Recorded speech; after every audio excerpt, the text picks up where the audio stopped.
I know it might come across quite ironic talking about negative sides of social media on a social media platform, but I'm not gonna be exposing anyone or anything. I just want to open up what I believe is an important discussion.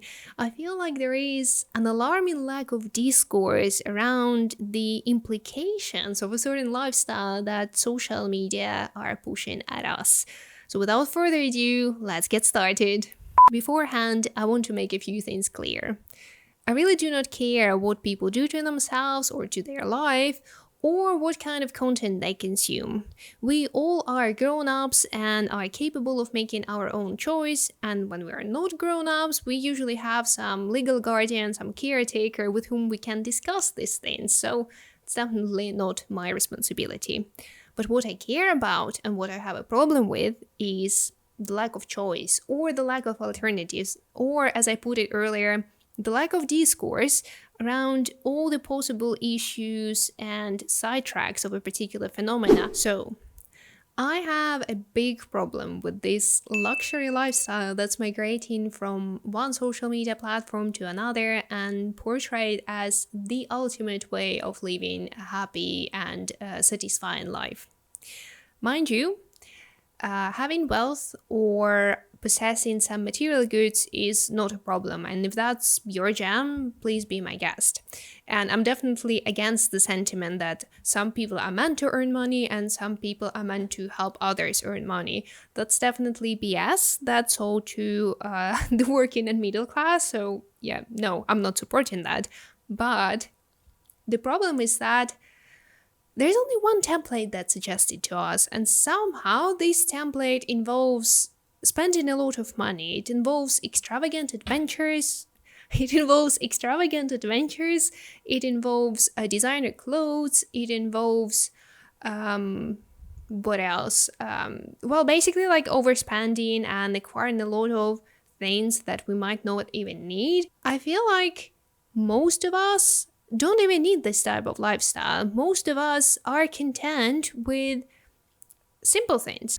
But then, when we're exposed to social media and all these posts and videos with luxurious parties and girls wearing expensive clothes and boys wearing expensive clothes and maybe driving expensive cars, we start feeling inadequate about our own choices, even if in the beginning they made us happy. And that, I think, becomes a problem when we start giving up our own happiness in order to follow social trends or to acquire some sort of recognition or validation. It's good to remember that the dream life that is marketed at us is not necessarily our dream life. There is a good exercise to try out in regards to that. You need to take a step back. Then you have to envision this luxury lifestyle dreaming of in all possible details. Imagine kind of clothes you wear and where you live, what you do, and so on and so forth. And then imagine how it makes you feel. It's probably some combination of feeling cool, feeling hot, feeling recognized and appreciated. And that should give you an idea that this lifestyle is not so much about you and fulfilling your needs, but about meeting the external expectations of how you should live your life or what is appropriate as a good life. Let's now move from feelings to visions. Now you have to think of what makes you feel the most at ease, comfortable, happy, the most calm and peaceful in your life. This vision is probably different than the first one. It probably involves less designer clothes and more companionship. It probably involves less partying and more creative work, more time spent outdoors. So this gives you an idea of what you truly want, of what you feel will make you happy.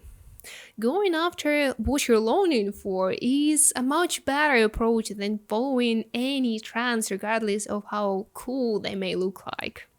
Another thing that bothers me with this luxury lifestyle that is quite often overlooked or not treated seriously is how much debt this lifestyle accumulates.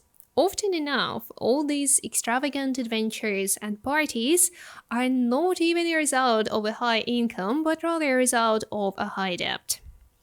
I remember following one girl on Instagram, and she was all about abundance and attracting more wealth in her life. She always traveled to different places, and she always had, she was always wearing the latest trend, she always had the latest iPhone, you name it.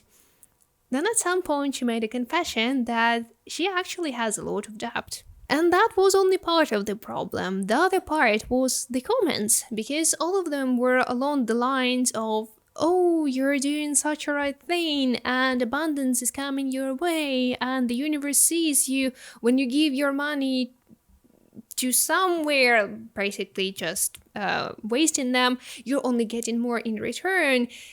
And that was, I guess, an eye-opening moment for me. I hit the unsubscribe button and I never returned.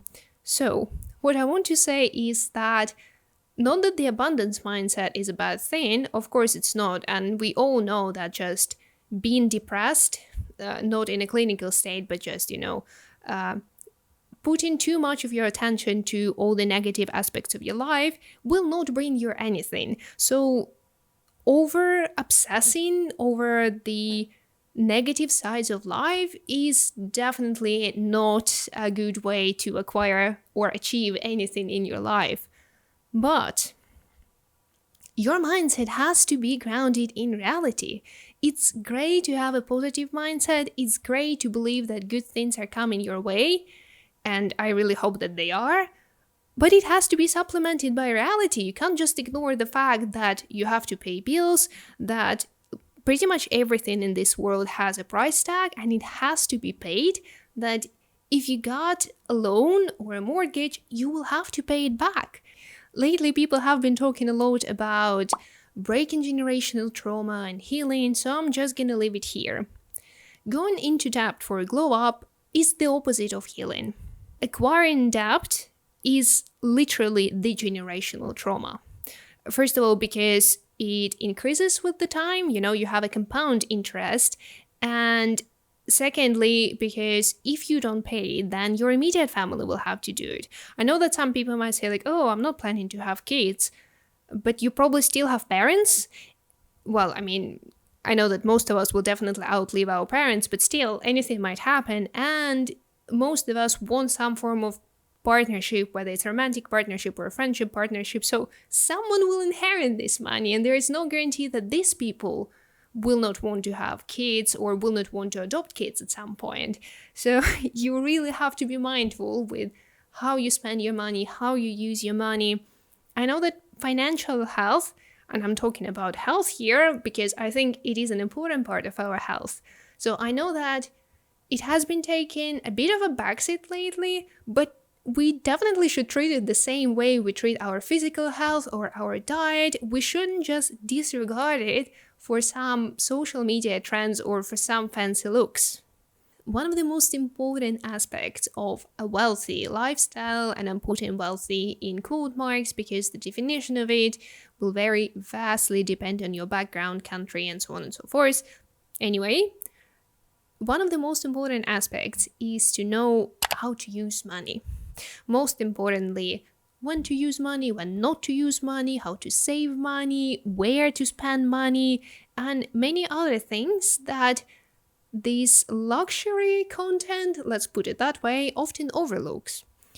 There is some sort of illusion as if money were appearing out of thin air. But anyway, if you are portraying a certain lifestyle that requires a really high income, I think it's also very important to open up a discussion of where this money is coming from and if there is even a source of income or if it is just a loan from the bank. Finally, and probably my biggest problem with this type of content is fraud.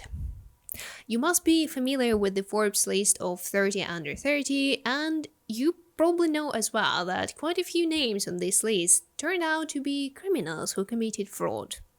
Think of, for example, Elizabeth Holmes and her infamous one blood drop tests, or this crypto fraud guy, or this other digital fraud guy.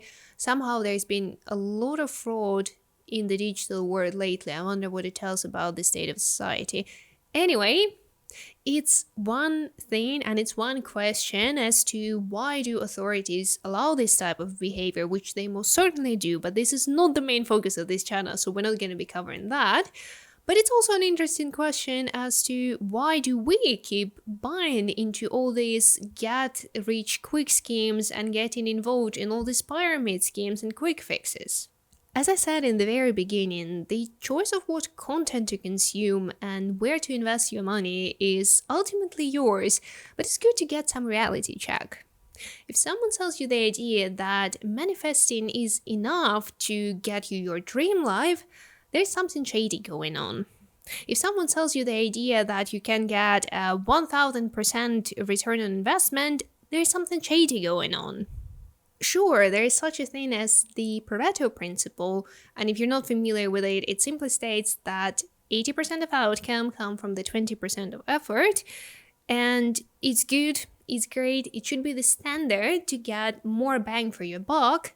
But even this principle doesn't guarantee you some unrealistic results, or even more so, doesn't tell you that you can get these results while doing nothing. We see a lot of these young, wealthy people, and this creates this illusion as if achieving this lifestyle were so easy, but it's not. Some of these people live off debt, as we already discussed. Some of these people are currently committing fraud or doing some tax evasion or getting people involved in some pyramid schemes. Some people have wealthy parents, so they didn't even need to worry about anything to guarantee this lifestyle. Some people will, of course, put a lot of effort to get to the point of wealth and luxury, but they don't show it on social media. So we start thinking that, oh yeah, it must be like really easy to have all of this wealth and all of these material goods. That's not true. You have to take action, and quite often a lot of action, put a lot of effort before you see any results. It might take you a year, 2 years, sometimes even 5 years before you get to the point where you start seeing the results. You can't plant a seed and expect a full-grown tree the next day. But somehow when it comes to personal success, people place all these unrealistic expectations on themselves and hope for the best. Now, after all this negative rambling, I actually want to conclude on something positive. Can there even be anything positive after all these negative comments? And the answer is yes. First of all, when we take a step back and basically start thinking for ourselves, start looking for our own definition of wealth, success, happiness, we set up the foundation for a good, healthy, and happy life. And yes, it does not mean that there is no place for material things, partying, occasional or regular trips. It can involve all of that, also social media. I'm definitely not against social media, and I think in any case, it's a great marketing channel regardless of what you're gonna do. And I also think that anyone can be a solopreneur, that's for sure. Like, worst case scenario, we just all move to the super free market state and everyone just sells their own services and skills. That is totally possible. So I'm not one of these people who thinks that, oh no, entrepreneurship is only for the chosen ones and other people should be working for others. That's definitely BS. Anyway, there is a place for all of this in this life, but we should definitely make sure that it's our life and we live it according to our own rules, and it's actually matching with our values, expectations, and I don't know, the moral code. And then, in order to actually have our dream life, we need a reality check. Only when we accept that our current situation is far from perfect and far from our dreams, we can start implementing changes to move to the place where we want to be, metaphorically or literally speaking. Only when we accept the fact that, I don't know, our current job is not paying for all of our wants, we start going after a better paying job. Only when we accept that, I don't know, we don't like our reflection in the mirror, we start working on our exercise routine, our diet, our personal style, and so on and so forth. Only when we accept that living in a certain place does not or affects our mental health in a negative way, we can start implementing changes to get to our dream life. Otherwise, we just keep daydreaming, and we use this daydreaming as a coping mechanism to avoid making any changes in our life. And this is it. This is a slightly different video from what I normally do, but I hope you still found it useful. As always, let me know if you have any other thoughts, suggestions, put them in the comment section, and I wish you a happy day. I hope you see you next time. Bye bye.